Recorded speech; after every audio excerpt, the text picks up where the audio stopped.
Salam sejahtera, terima kasih kerana bersama dengan saya di Nazilin Unity Channel. Tindakan pemimpin Perikatan Nasional PN membuat serangan peribadi terhadap Barisan Nasional tanda Perikatan Nasional takut, kata Zahid Hamidi. Tindakan pimpinan Perikatan Nasional PN membuat serangan peribadi dan agensi kerajaan di pentas ceramah menggambarkan gabungan itu kini ketakutan dan terdesak, kata Datuk Seri Dr. Ahmad Zahid Hamidi. Timbalan Perdana Menteri yang juga Presiden UMNO berkata, situasi berkenaan sentiasa berlaku pada setiap pilihan raya. Pada pilihan raya kecil PRK Dewan Undangan Negeri Nenggiri, mereka, iaitu Perikatan Nasional, bukan saja membuat serangan peribadi, sebaliknya serangan kepada agensi kerajaan seperti Felkra dan Lembaga Kemajuan Kelantan Selatan Kesedar.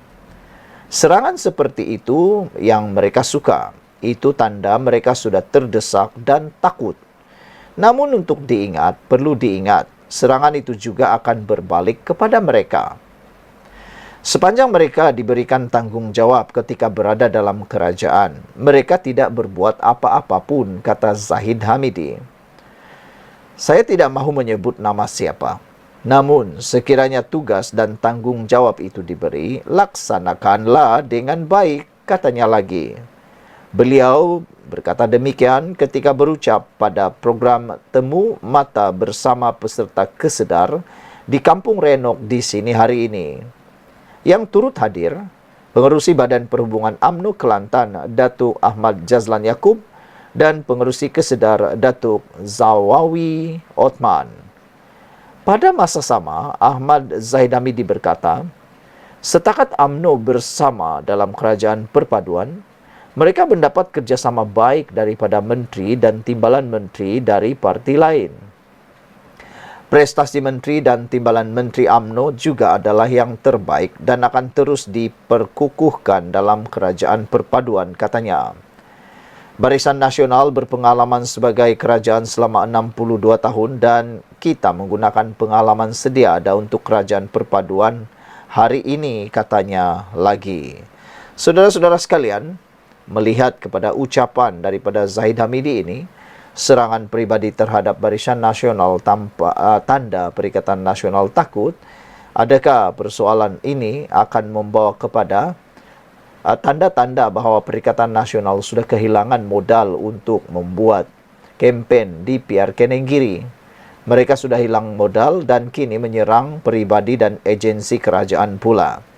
Saudara-saudara sekalian, melihat apa yang Zahid Hamidi sebutkan ini, bahawa Perikatan Nasional sudah terdesak dan ketakutan, apa pula pendapat kamu? Anda penonton sekalian, adakah anda setuju bahawa itu adalah tindakan terdesak Perikatan Nasional? Sehingga mereka bukan saja membuat serangan peribadi, sebaliknya Perikatan Nasional turut membuat serangan kepada agensi kerajaan seperti Felkra dan Lembaga Kemajuan Kelantan Selatan Kesedar.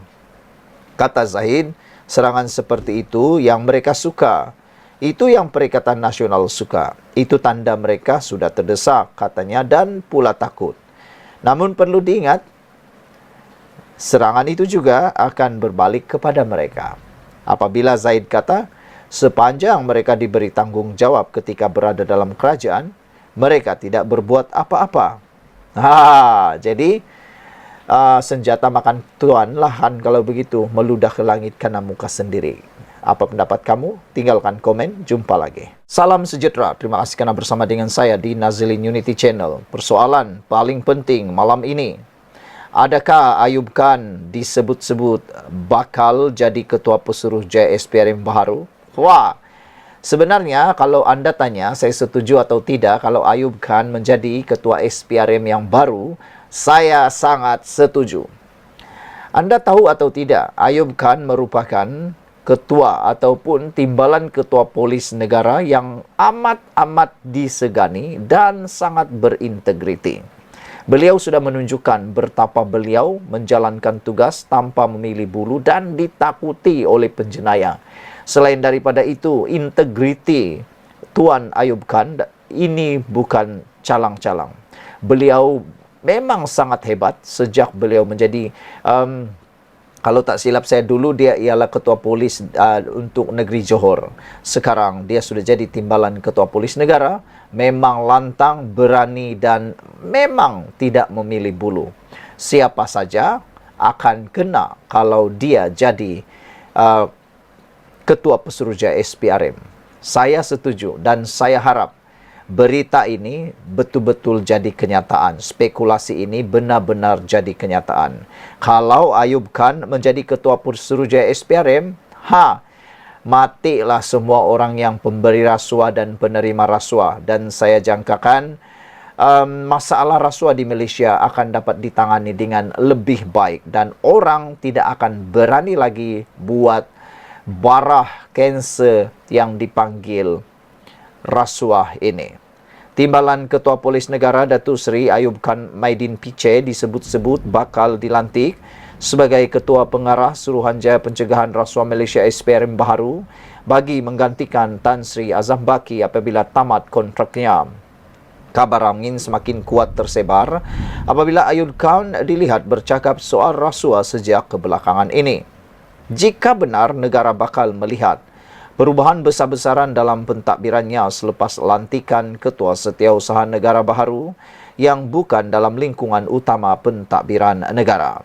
Lantingan Ketua Setiausaha Negara baharu, Datuk Seri Samsul Azri Abdul Abu Bakar boleh dianggap luar daripada tradisi kebiasaan dan tradisi itu akan dipecahkan lagi jika benar Ayub Khan mengetuai SPRM.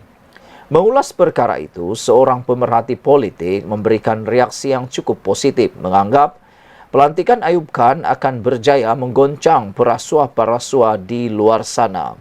Malah, tentu, perasuah-perasuah di luar sana kepanasan bila mendengar nama Ayub Khan mengetuai SPRM.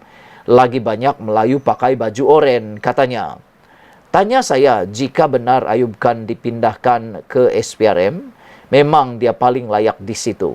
Tiada isu langsung, kata Norman Rezwan dalam satu ulasan di Facebook. Beliau yakin Ayub Khan bukan diturunkan pangkat, tetapi sayapnya sedang dilebarkan supaya rasuah dapat dibenteras dengan lebih berkesan. Mengenai Samsul Azri yang dilantik sebagai Ketua Setiausaha Negara, beliau berpendapat ia adalah satu keputusan yang tepat dan penting untuk memilih mereka yang di luar dari kelaziman. Lihat saja bila Perdana Menteri ke-10 Anwar Ibrahim letak Dr. Zaliha di Kementerian Wilayah. Dewan Bandaraya Kuala Lumpur semakin agresif. Begitu banyak kedai-kedai haram dibina di ibu kota telah dirobohkan. Malah ada yang sudah 25 tahun lamanya. Isunya siapa tuan sewa hingga pembinaan kedai haram tersebut seperti dipejamkan mata begitu sahaja. Sekarang cuba kita lihat. SPRM saban bulan ada sahaja penangkapan isu rasuah. Kita boleh lihat bagaimana gembiranya kaki tangan LHDN sekarang apabila penguatkuasaan undang-undang boleh dilaksanakan tanpa gangguan pihak atasan lagi, katanya. Polis Diraja Malaysia PDRM juga tidak kurang hebat apabila saban minggu mengadakan operasi khas serbuan pusat hiburan. Katanya lagi, apabila negara mempunyai seorang Perdana Menteri yang benar-benar mahukan lakukan reformasi, kaki tangan awam mudah melakukan kerja mereka. Percayalah, negara kita akan berjaya. Negara kita akan jadi negara yang hebat di mata dunia. Beri Anwar Ibrahim 10 tahun, katanya lagi. Sekian dulu untuk kali ini. Jangan lupa tinggalkan komen anda. Sila tekan butang subscribe. Malaysia Kita Punya. Jumpa lagi. Bye-bye.